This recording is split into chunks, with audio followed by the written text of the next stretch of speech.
Hello and welcome back to Athlantic, the show where an American and a Brit take turns crossing the pond to learn about sports culture in the UK and the USA. I am your resident Brit, Harry Collins. And I'm your resident American, Adam Jordan. Harry, not only is it Halloween, as you can tell by our little lovely sports-themed pumpkins, including yours, which is the scariest of all. This is the scariest thing in October this year specifically. If you're a McLaren driver, it doesn't get worse than Max Verstappen coming up in your rearview mirror. But not only is it Halloween, it is Athlantic solstice season, which it is. You may not know what it is, but Harry, tell the lovely folks at home what Athlantic solstice season is, the thing that we made up. Courtesy of a misalignment in the daylight saving hours in the UK and the USA for, I think, a cumulative 2 weeks, 3 weeks a year. The time difference between the UK and the USA drops to 4 hours. Adam and I feel closer. The tides are richer. The air is sweeter, and we actually get to watch each other's sports with 1 hour less of a hangover the following day. It's this one's ending quite quickly. I'm sure because we did this a couple of months ago when it happened in spring, and I could have sworn it was going to be 2 weeks, but this time it's 1 week. I'm sure I'm misremembering that. Yeah, I don't know if I'm misremembering, or if you're misremembering, I'm misremembering, or what. But I felt like it was longer last time. But yeah, this time it's just a week because our clocks are changing this weekend. I think on Sunday, which is not fun because obviously, as you just saw, it means it gets darker earlier, and we. Yep. Now that I am living closer to your latitude, still here much further north, I am very much feeling it is 6 o'clock and it is dark, and I'm not enjoying that. I don't think many Europeans realize that New York is on the same meridian as like Milan. Yeah. And there are bits of Canada. There's plenty of Canada that's further south than the UK or further south than London, and you consider Canada to be like the cold north. Yeah. And unfortunately, we're sat out here and we're an island, so I mean the weather gets worse. But yeah, the way that the seasonal depression kicks in at this time is just another reason that we're so grateful for the unbelievable sport that we've got going on at the moment. So this week we've had, in no particular order, the Women's Cricket World Cup semi-final. We've had the World Series. We've had a Carabao Cup match. We've had a break in the duopoly in Scottish football. Adam, where would you like to begin this week? I would like to begin.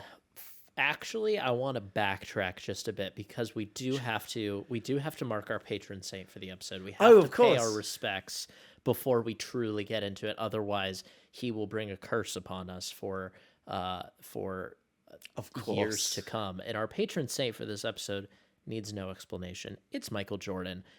Wanted to get cute with this one. Wanted to put in Alexei Ponikarovsky, who's somebody that, Harry, you absolutely have no reason to know who that is. Former Penguins forward, played on the second line with Evgeny Malkin. Doesn't matter.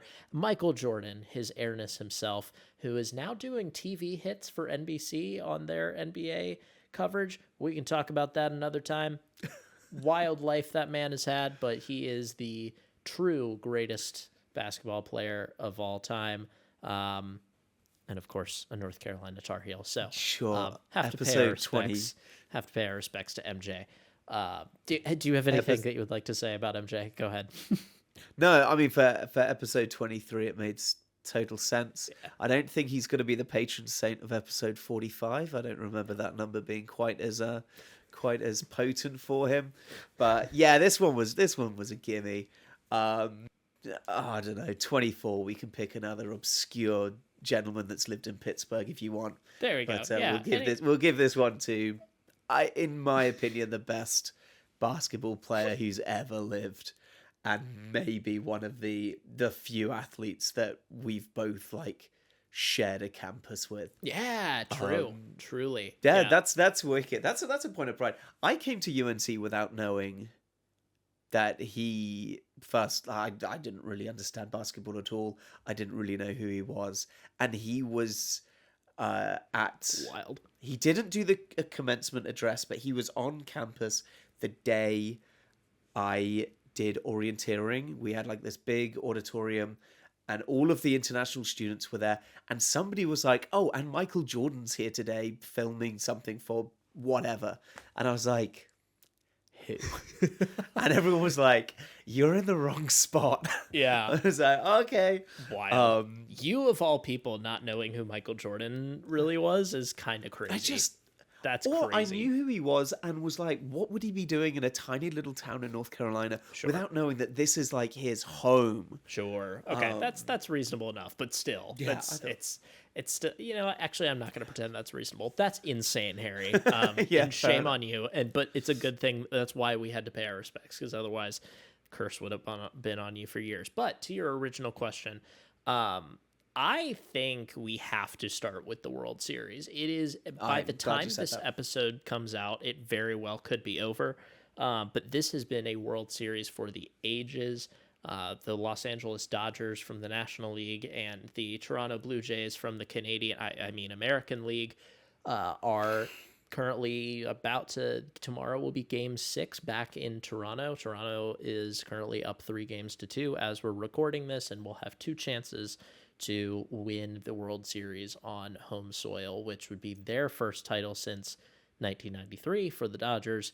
It would be another title in this little mini dynasty that they've got going on. So, have you been able to watch any of it? Probably not a ton live, I'd imagine, but by the time Game 3 ended, you may have been able to watch it when you woke up in the morning. I've only seen the first couple of innings of the first game live, and that was a late night. As we mentioned actually in the last episode, the highlights package that they put on YouTube is really good. It's a really good version of what highlights videos should be. And when you wake up and you see the highlight video is like 45 minutes long, and the innings go up to 18, you're like, something kind of amazing must have happened. Or something like horrible has happened. But I think Game 3, can you think of a World Series game that dramatic, that potent? The only other one that has been that long, actually, coincidentally, was also with the Dodgers. And it was 7 years ago when they played the Boston Red Sox in the World Series. It was also at Dodger Stadium. I don't remember what game it was. It may have also been Game 3, but don't quote me on that. But that game also went 18 innings, so they matched their own record. And funny enough, the same national anthem singer sang the national anthem before both games, weirdly enough.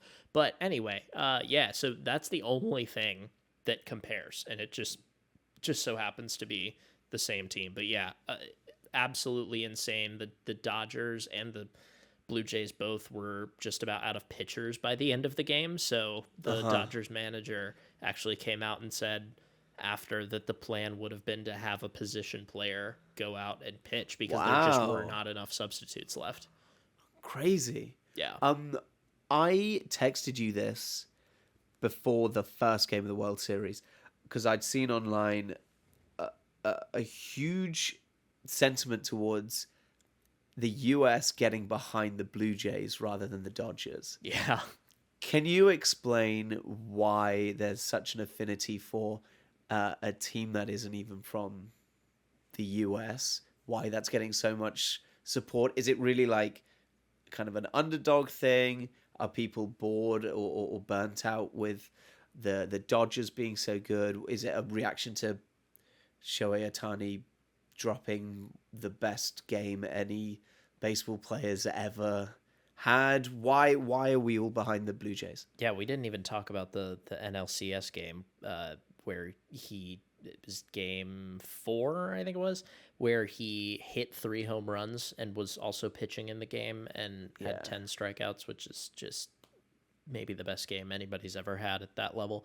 But to answer your question, I think it's more so the latter. I think it's more so that teams are just tired of, or fans are just tired of watching the Dodgers win, especially because they have such a massive payroll. They've just been able to spend as much money as possible to construct this super team. And though a lot of their players that have come through, some of their core pieces have been kind of homegrown players.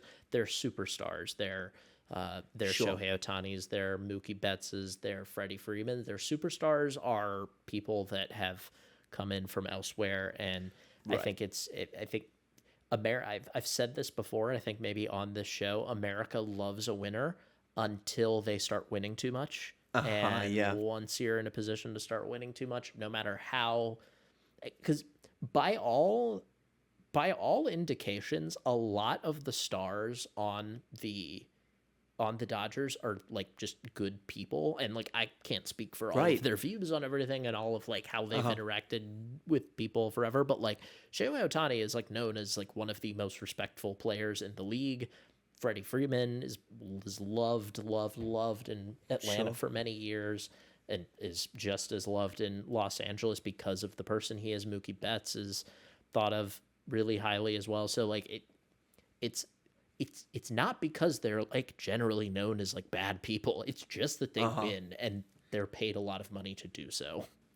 I think, and I'll have a think about this before this is a topic that I think actually could be its own episode, but to draw a comparison between the current Dodgers and the sentiment towards that team, I think in soccer terms, they sound like Real Madrid.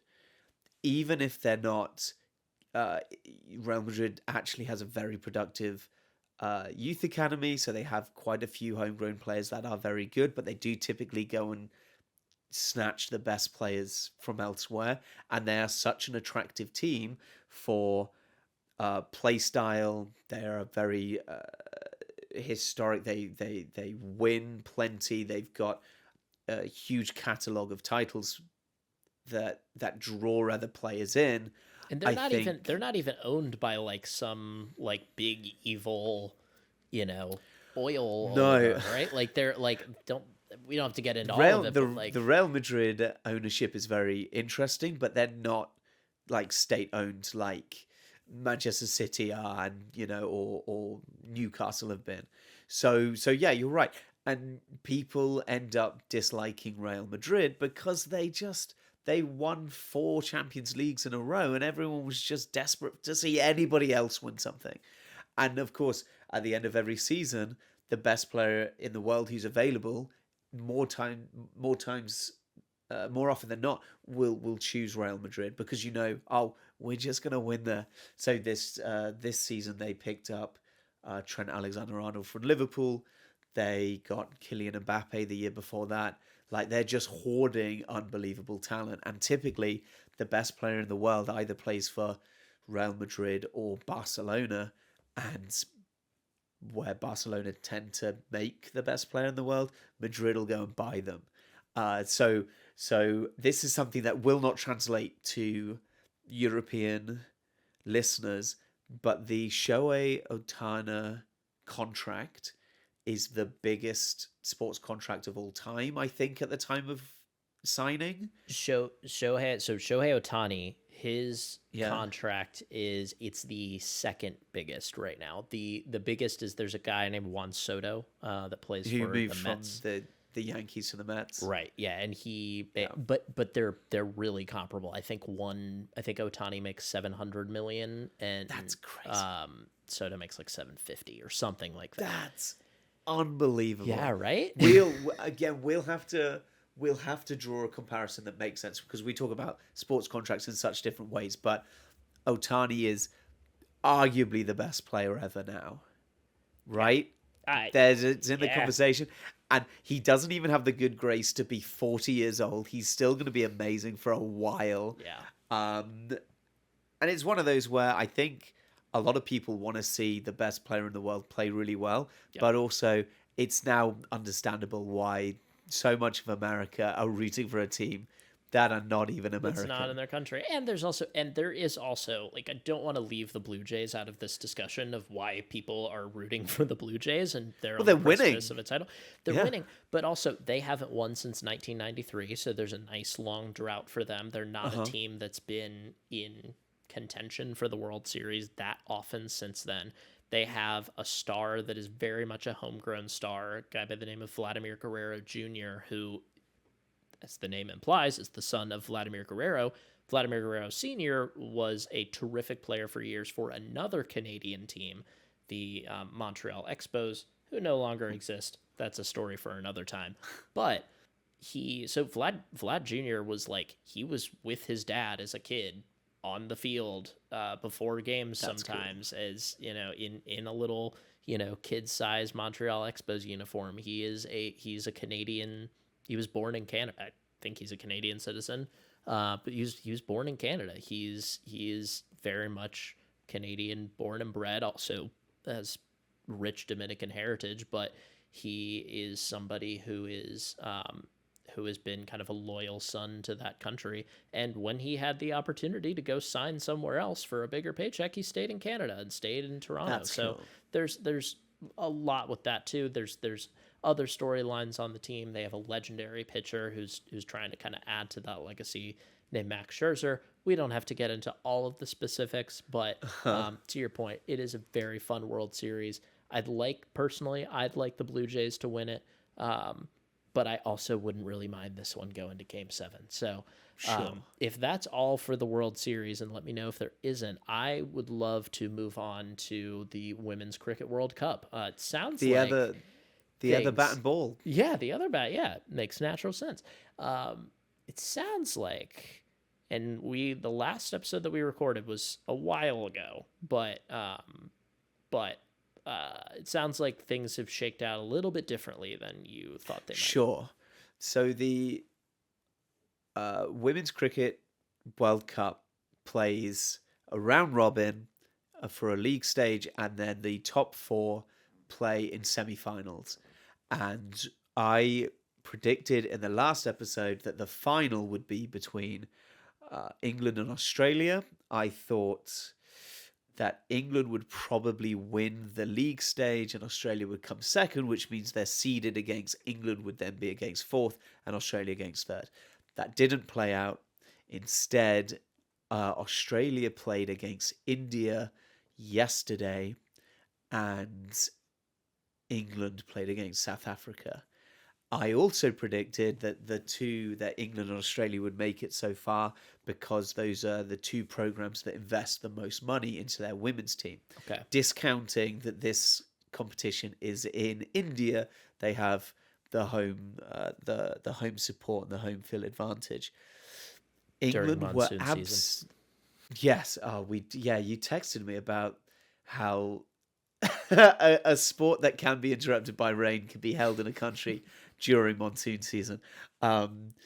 The England's team were blown away by South Africa, and it seems to be the South African team sort of coming together at a really good time, and the England team sort of capitulating, and that's very quickly been forgotten because the game between Australia and India was phenomenal.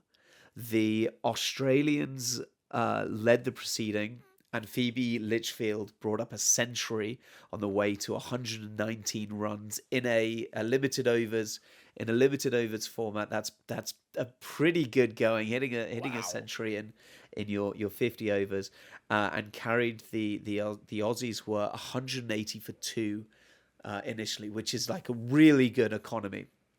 So that's more than. So that's what, more than like 2 runs. I mean, obviously the math, 100 whatever divided by 50. So like to that's like 2 runs per over. That would be 2 runs per over, but they finished on, or where have I got it? 300. I think they finished on like 338. So 338 across 5 overs of 6. The economy was, I can't remember exactly what it was, but it's not far away. It's over half a run per ball faced. Wow. So, and that's also the 338 is a score that nobody's ever recovered from in the women's World Cup. A fabulous performance. The Indians fielded really well in the middle of that stint, and then Australia just stretched this lead, and the atmosphere in the stadium looked as though India was sort of losing their opportunity. But fortunately, India countered with the greatest run chase in Women's Cricket World Cup history. Jemima Rodrigues hit 127. So the Aussie Litchfield, who did 100, who knocked for 119, wasn't even the highest run count on the day. And Rodrigues was a brilliant partner to all of her colleagues. They would come out, they stewarded the game really well. Rodrigues went not out, so was in from basically like the first out. She batted throughout the rest of the game. They needed a little bit of luck. There were two instances where Australia just dropped relatively easy balls, but with 9 balls to spare, India caught the Aussies and blew themselves into the final, which means we will have India versus South Africa in the final, and I think we probably have to acknowledge that now India are the favourites, which means no doubt South Africa will win because I haven't called any of this correctly.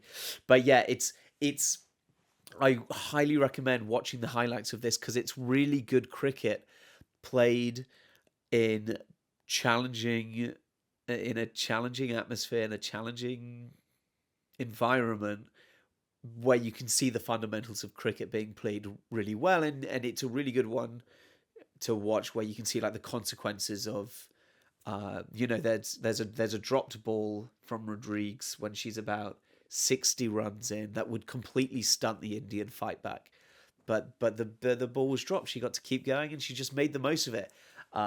Some amazing shots were played, some ramps over the shoulder. It's a really good one to watch, and frustratingly you cannot watch this in America. It's on at like 9 o'clock in the morning in England. It's nice to wake up and do your morning sport, which you get to do when you watch the Premier League. Yes. But yeah, I don't think you could possibly watch it. It'll be in well past midnight for you. That's the problem that I was about to bring up. Like I've actually been working on a list for you and I of when the next time we're in each other's countries, of things that just kind of aggregating things that you and I have said that we want to do, because both of us are fortunate enough to have been to each other's countries enough times to like do a lot of kind of those basic things that you need to do, and we both want to explore more and do some things. Anyway, one of the things on my list is that we need to go to cricket together. You and I have watched cricket together, but try as I might, no matter how many times I watch it, I feel like I have to relearn it every time. I have to relearn the rules to it. I have to go back and watch episode 3 or whichever episode it was that I think it was 3. I have to go back and watch that episode to like get myself back up to speed on it. And I feel like going to a game would just be such a great way to like ingrain it into my mind. And so like need to do that. But it sounds like this is a very, very good competition. And yeah, sorry your predictions didn't come true, but I'm glad that it's a World Cup. That the World Cup it should be. I've realized that you helped me realize this, that baseball is close to a perfect game. There's obviously there's a nuance to that, and there's huge personal preference, but what we have now is the Women's Cricket World Cup alongside the World Series, and then we'll have a month rest, and then we've got the Ashes. And it's, I think, part of my maturity as a sports fan and thinking critically about sports through my masters and doing this makes me realize that there's a reason cricket is so beloved around the world, and there's a reason that baseball is America's pastime, and they are very similarly very brilliantly weighted games. They are they cost the same sort of effort and emotional investment to watch, and I think they are. I think maturing as a sports fan is realizing that appreciating these sports as uh, just beacons of grace and balance and athleticism and strategy. You need to enjoy soccer and American football and basketball and the frenetic sport as well. But yeah, there's a place for these slightly slower, slightly more cerebral games. And yeah, that's something that I've got from you, and something that I am desperate to impart onto you on behalf of cricket. So yes, we'll go to the Oval, or we'll go to Lords the next time you're here in the summer. We'll watch the 100, and I'm also going to force you to watch some of the Ashes, because that'll be like well into the evening for you. Yes. God knows who's going to pick it up. What network's going to pick it up in America? Someone will. But, it'll be yeah, it'll be sure. somewhere. Well, beautifully said. And yes, definitely a perk of coming over in the summer. And that's one of the more frustrating things, is I feel like most of the times that I get over there, it's in the spring or summer, and still haven't been able to make this happen. So we'll do that, but I'm also we'll definitely make that happen. Okay, need to move on here. The next one that I think we wanted to talk about was the end of a duopoly in soccer north of the border.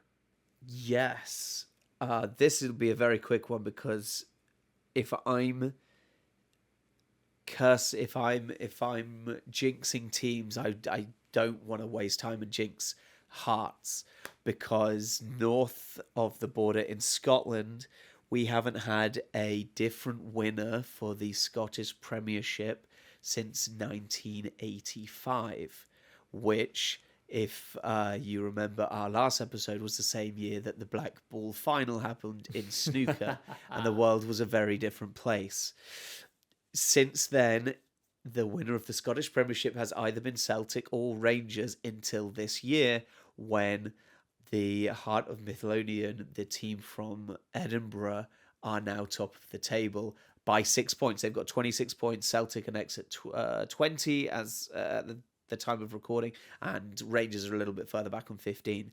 The difference is, this time Hearts have recruited really well, have found, and we throw, sports fans in general throw the term Moneyball around so flippantly, and it's not all the same, but finding players that are undervalued has become a bit of a pastime for a gentleman called Tony Bloom, who is both the owner of Brighton Hove Albion and has now bought a minority stake in Hearts. And he's sprinkled a little bit of his magic and shown that anyone can win the Scottish Prem if you're if you pay attention and you scout well. Is that what Is that what we need to do as Brighton fans? Do we need to lobby to get Brighton to move Brighton to Scotland? So I was going to say, I thought you were going to say, should we just support someone else? No. No. I'm not giving up that quickly. No, Brighton would do well above in Scotland, but yeah, obviously there's a moment where Celtic and Rangers are not doing terribly well as well. They're probably slipping, but we are 10 games in. We've got 23 more to go in the Scottish in the Premiership. The Scottish League does something really unusual at the end of the season. It breaks into two different competitions.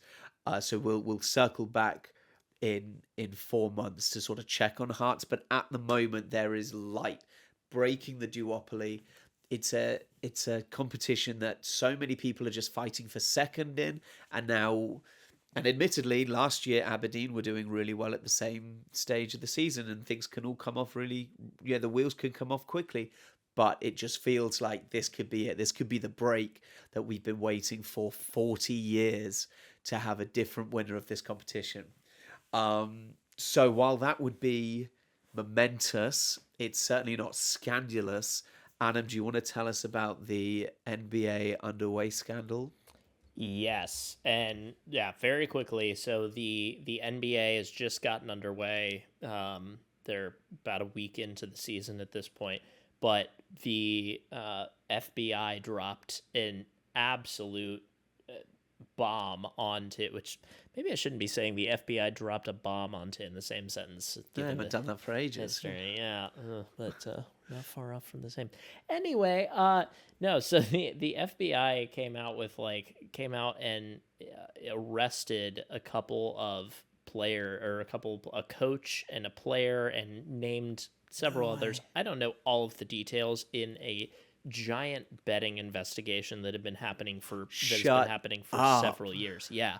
Some of it related to sports betting, some of it related to like non players or players injury information being kind of disseminated when it shouldn't have been, to give people an advantage on gambling.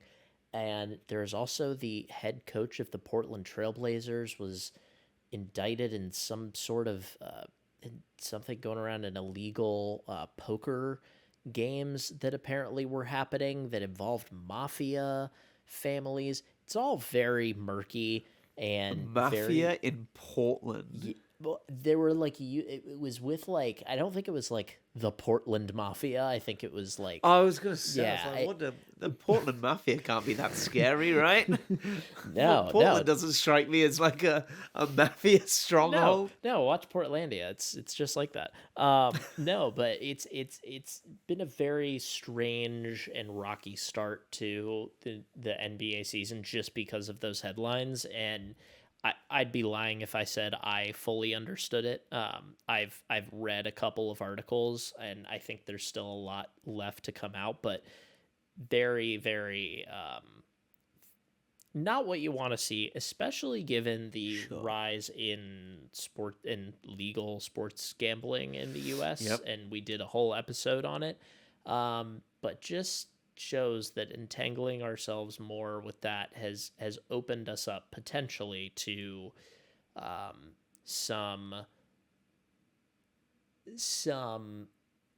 potentially sticky situations, we'll say that. And there's arguments to be made about like whether this would be worse with illegal, something like this would be worse with illegal sports gambling, and that this was stopped pretty quickly, but I don't know, it's not a great look.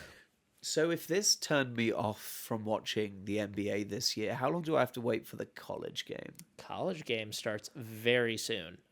Carolina plays in a week, which is unreal. This week. I think it's either a week from today as we're recording, or like just less than a week from today. So college basketball right around the corner, so we can all look forward to that.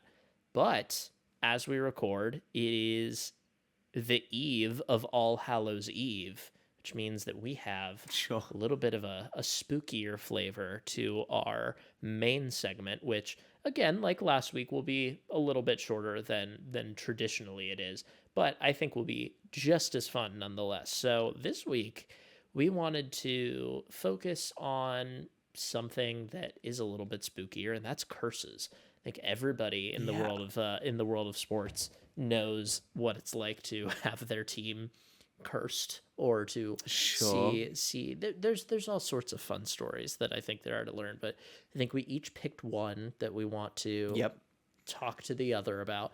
So you put yours down first, so why don't you go ahead? So Aaron Ramsey has been killing celebrities at a rate that would make an LA-based serial killer blush. What? So, Aaron Ramsey is a Welsh midfielder who I actually thought was going to retire this year, but he's moved to a team in Mexico. As a midfielder, he's made almost 550 appearances. I think it's 548 at the moment. So almost 550 appearances, and he's racked up 80 goals. His May 2nd goal in 2011 was only his 6th for Arsenal in 3 seasons, which had admittedly been disrupted by a pretty serious leg break. It was, though, the goal that killed Osama bin Laden. Now, Oh, you thought it was SEAL Team 6, I but did. how silly of you. It was, in fact, Aaron Ramsey. Wait, so Uh, that famous picture in the situation of Barack Obama, Hillary Clinton, and like the National Security Council they're looking, watching the Arsenal game. they're Yeah. watching the Arsenal game. Wow. Yeah, they're like, "Oh, he's got to get him." So that was his 6th goal. His 7th goal killed Steve Jobs. What? His eighth goal killed Colonel Gaddafi, and his 9th goal was the same day that Whitney Houston died. So the so-called Aaron Ramsey curse is one of football's strangest internet myths. But it goes like this. If Aaron Ramsey scores a professional goal, there is a 1 in 3 chance that a incredibly famous person is going to die. It started, the curse was sort of, here's the thing. I think, I my understanding of a curse is somebody has to have cursed somebody. Okay. Maybe that's not fair, but when Aaron Ramsey, I want to make it clear he's not doing this deliberately. I mean, It's do you a know that burden that he's, definitively? no, not even a little bit. And he can afford far better lawyers than me, so I'm definitely not saying anything definitively. But from his 80 career goals, 28 of them have come no more than 3 days before a huge celebrity has died. And I'm just I to like that sort of hammer this I like that home. you're lumping Osama bin Laden in like the same category as I'm like afraid that, Olivia Rodrigo. do you want Celebrities. to hear? I've broken down a quick list of the titans that Aaron Ramsey Please. has unfortunately Has brought down. slain. His first one was Ted Kennedy in 2009. The Kennedy, I think the last of that generation of Kennedys. Then he went quiet, and his next one was Osama bin Laden. Then he got Paul Walker, Okay. the actor. He scored on April the 20th, 2014, and that was the same day that Reuben Carter died. Reuben Carter was a middleweight boxer who spent years behind bars for falsely imprisoned for murder. That was a huge. His release was a huge story in sports in the sort of mid 2010s. Then Robin I was gonna Williams. say Robbie Williams. Robbie, not yet. Robin Williams, David Bowie, Alan Rickman, Nancy Reagan, Roger Moore, James Bond, Bruce Forsyth, who I'm not sure you're going to know who that I do is. not know who that is. Stephen Hawking, Burt Reynolds, Kenneth Kaunda, who was the first president of Zambia, Olivia Newton-John from Greece, and then that was in 2022, where he had moved to Cardiff City just after that, which is his hometown team, and he played in a more defensive role where he wasn't scoring as many goals. So it went quiet for a while until the end of his contract last year, or rather this year in 2025. I thought he was going to retire. He didn't. He moved to Mexico, where in August he scored a goal that killed Giorgio Armani. No way. The world famous fashion designer. Now, many of these people died of natural causes. Many of these people died of old age. Some of them died from not that, but each one was preceded within 3 days of an Aaron Ramsey goal. You know, it's good that we have that special exemption for law in sport, because Aaron Ramsey doesn't want to be doing this. He's not doing this. Again, I'm not saying anything definitively, but when Aaron Ramsey scores, there's a 1 in 3 chance that your favorite celebrity is going to die. And I just think he should go in goal before, David Attenborough, anyone that's sort of at risk. Can he just It's a retire? miracle he didn't get the Queen. So the only question, the question that I have coming out of this is like, who like noticed this first? Like, obviously, like, Great. I'm sure, like, is, oh, do Good you have an question. answer? Oh, No, but it's sort of it's a social media thing, right? yeah. This is it's only noticed by, if fans can draw a line, and it's a bit of a joke, and it's a joke that Aaron Ramsey's like acknowledged and is sort of, recognized as like, obviously I don't want this to be like any part of any sort of legacy.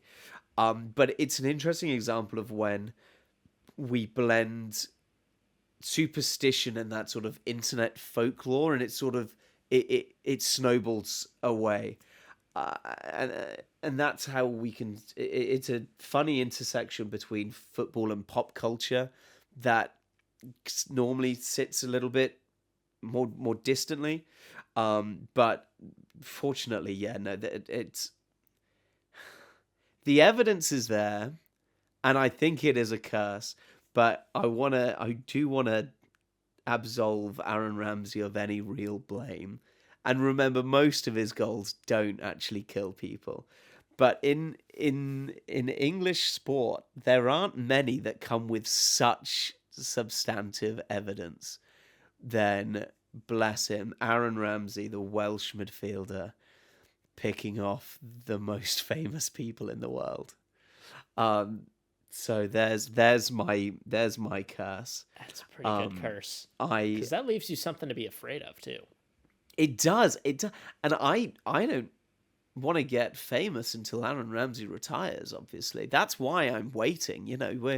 We're ready to go. We just need Aaron Ramsey to get off the scene, and we'll start pulling. Then you'll Now, start your career as an actor. I'm absolutely sure you wouldn't have heard of that one, but your curse, I believe, is one that even if you don't know what it is, you've heard the term Curse of the Bambino. The Curse of the Bambino refers to a baseball curse, a baseball drought, championship drought that lasted for 86 years for the Boston Red Sox. So the Boston Red Sox won the World Series in actually the first World Series in 1903, beating the Pittsburgh Pirates, which was the beginning of a long and miserable existence for the Pirates, who have won 5 World Series, but not since 1975, 79. This is about the Red Sox. So the Red Sox won 5 of those first 15 World Series. So in 1903, Wow. and then during kind of the 1910s, there was a player on the Boston Red Sox. He was a pitcher, and occasionally he hit a little bit, and he was very good at hitting. Every once in a while, he would play the outfield when he wasn't pitching, so that his bat could stay in the lineup. That guy's name was Babe Ruth. I knew you were doing that. Yeah. He played for the Boston Red Sox, and helped them win World Series in 1915, in 1916, and 1918. And they were at the top of the baseball world. They were they had won more than any other team. No, I mean they won 5 World Series championships in the first, I guess that's 15. So they're doing great. The New York Yankees have 27 World Series title. Go ahead.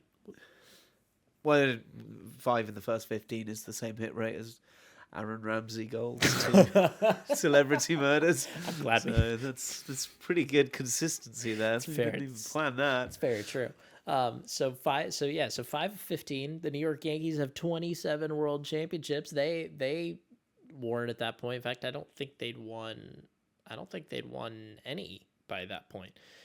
So the Red Sox are on top. They have this incredible player who just won them the World Series in 1918. And Babe Ruth, being the great player that he is, decides that he wants a raise. He wants more money on his next contract. He and the owner of the Red Sox, that was a guy named Harry Frazee, I think is how you pronounce his name, Frazee. He he was kind of cash strapped. He didn't want to pay Babe Ruth what Ruth wanted. They eventually compromised and I think signed him to maybe a 3-year contract or something like that.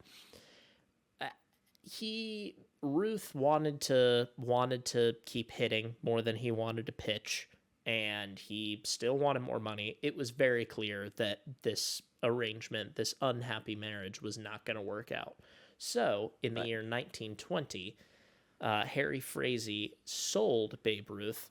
I know that we said that we don't do sales of players. Yeah. This was a very different time. This is before players were free agents. This was a very, very, very different world that we were living in. So we did have kind of transactions of players where they were being bought and sold. Harry Frazee sold the best player in the world, Babe Ruth, to the New York Yankees for, I believe, the sum of $20,000 plus some extra financial incentives in there. Ever since then, the Boston Red Sox did not win a championship. They came close several times. They could not get over the hump. The New York Yankees went on to become the winningest team in baseball history, in North American major professional sports history, men's or women's. And later on, it was dubbed kind of retrospectively in the 90s, the curse of the Bambino, because it was ever since that the Red Sox made this insane decision to trade the best player ever, they would never win again. They came close several times in the 1940s and 1946 after an almost 30-year drought. The Red Sox were in the World Series again against the St. Louis Cardinals. They were favored. They lost that World Series in a heartbreaking loss in Game 7. In 1948, the Red Sox finished the regular season in first place. I think they were tied for first place, and then they went on to lose the tiebreaker game. So yeah, they were tied for first place because this was before there were playoff series. So it was just the best record team in the American League, best record team in the National League would play each other in the World Series. But they were tied at the top, so they played a 1-game playoff. The Red Sox lost that playoff. Wow. There was another close call in 1949, but in 1967, they faced the Cardinals again in the in the World Series, lost again. In the 70s, there were several heartbreaks. In 1975, the Red Sox won the pennant. They played the Cincinnati Reds, who were a dynasty at the time. They won Game 6 on this legendary, one of the most famous home runs in all of baseball. This home run by this guy named Carlton Fisk, who they panned the camera to him, and you see him waving at the ball to try to will it to be a fair ball as a walk off. Yeah. And they won, and you're like, oh man, they've got this momentum going into Game 7. They lose Game 7. In 1978, they have possibly their absolute worst heartbreak. They had a 14-game lead in the division over the New York Yankees on July 18th. So, still only a little over halfway through the season, but it's still a 14-game lead. They have in a kind of head-to-head record. They're 14 games ahead of the New York Yankees. The Yankees ended up catching up with them. The Red Sox completely collapsed, and there was a 4-game series that they played in September where the Yankees swept the series to take the lead on the Red Sox. They'd go back and forth again, culminating in one of those 1-game tiebreakers at the end because they were tied at the end of the regular season, and the Red Sox lost on a home run because of a home run by this guy on the Yankees named Bucky Dent. Who does a guy named Bucky Dent sound like a guy that hits a lot of home runs? No, he does not. Bucky Dent did not hit a lot of home runs, yet he did in this case and sealed the Red Sox fate. In I'll give you two more examples because they just go on and on. I want to impart on you how serious this curse is. The curse of the Bambino was. In 1986, in the World Series, the Red Sox made the World Series. They had a great team again. They were playing the New York Mets. In Game 6, the Red Sox were up 3-2, and they were on the precipice of winning the World Series. They were one strike away. It was the ninth inning, the bottom of the ninth inning. The Red Sox were up 5-3. Yeah, 5-3. Sure. One strike away. Routine ground ball gets hit to the first baseman. The ball goes through his legs. He misses the ball. Exquisite. 2 runs come around to score. The game is tied. The game continues. The Mets win. They go on to win Game 7, and the Red Sox once again are losers. Go ahead. What's a Bambino? Great question. It's just a dopey name for Babe Ruth. The Great Bambino is what they called him. This guy's the Great Bambino. You know, it's like an old-timey kind of thing. Yeah. No idea. It's a great question. I didn't want to. I barely wanted to ask. Harry, you're asking the right questions. Wow. You're asking the right questions. And so Babe Ruth left to go to New York. Just for anyone that doesn't know who Babe Ruth is, was he at all successful in New York? He was he's really known as the greatest player of all time for many years. Granted, until last week. Granted, he played in a very different era. He was kind of like he was the kind of player that was just like wildly ahead of his time. Yeah. The asterisk that we use for a lot of baseball, or really a lot of sports, pretty much every sport pre-integration era, he was only playing against white players. So, you know, the talent pool was not the same, and he wasn't playing against you know, everybody. But still, undeniably, I mean, the dude hit 714 home runs in his career. He was also an incredible pitcher. Like Babe Ruth, legendary, deservedly so. But yeah, there's also this curse laid upon them. Eventually, this curse was broken by a 16-year-old kid, Harry. What? Why? Yeah, how? 16-year-old kid. Back in 2004, there was a 16-year-old that was going to a game. He went to a game, and there was a foul ball. This game is in late August, I think. So, like, the Red Sox are really good. They're going to make the playoffs. They're a very good team. So are the Yankees. Yankees are a great team as well. So there's going to be a playoff clash at some point. But this 16-year-old kid is at the game. Foul ball gets hit. Comes right toward his face. He can't get his hands up in time. Knocks him right in the face. He loses a tooth. His tooth gets knocked out. That's a shame. That's not fun for a 16-year-old kid. That 16-year-old happened to live in a house that was once owned by none other than Babe Ruth. Many Red Sox fans will say that it took that kid sacrificing his body to finally break the curse, because in 2004, the Red Sox, down 3-0 in a best-of-7 series, so you have to win 4 games. In a best-of-7 series, to none other than the New York Yankees, defy the odds, come back, win 4 games in a row, and win the American League Championship Series to move on to the World Series, which they eventually handily beat in a 4-game sweep, the St. Louis Cardinals, and break the curse of the Bambino. One of the teams that had held them back before. Yes. That's cool. I like that. Yeah. I like that your curse has got an ending. Yeah. That's the best sort of story, is where, like, the Cubs winning eventually. It's the relief that makes the the curse and the hardship done. But how long did you say it was? 86 years. Hey, that's a lifetime. There are Red Sox fans that did not That were see a born World Series. and died without Wow. believing it would And then never be broken.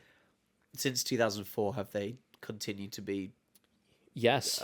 really competitive? Yes, they won the World Series again 3 years later. They won the World Series 6 years after that, and then again